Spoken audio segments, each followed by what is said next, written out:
আজ আমি আপনাদের সঙ্গে আমি যেভাবে আম সংরক্ষণ করি সেই পদ্ধতিটা দেখাবো।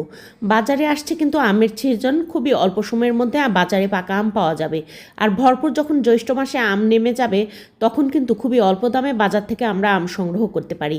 বাজার থেকে যে কোনো ধরনের পাকা টাটকা তাজা ফ্রেশ আম নিয়ে আমগুলো এরকম করে খোসা ছাড়িয়ে ছোট ছোট পিস করে কেটে নেবেন, আটিটা বের করে ফেলে দিবেন। আর এই যে এয়ারটাইট বক্সে করে ডিপ ফ্রিজে সারা বছর সংরক্ষণ করে রাখতে পারেন।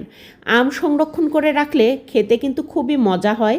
ঠান্ডা আম, এটা মিল্কশেক অথবা জুস, পাল্প যাই তৈরি করেন না কেন খেতে খুবই ভালো লাগে। তাছাড়া আম দিয়ে তৈরি বিভিন্ন রকম মিঠাই মিষ্টান্ন তো হয়ই, ডেজার্টগুলোও খেতে খুবই মজা লাগে। আম দিয়ে তো আরও সন্দেশ, কেক, অনেক রকম রেসিপি তৈরি করা যায়। তো আমটা আমাদের খুবই জনপ্রিয় একটি খাবার। এভাবে আম রাখলে বাচ্চা থেকে বুড়ো সবাই খুবই পছন্দ করবে। আজ করলাম আমের পাল।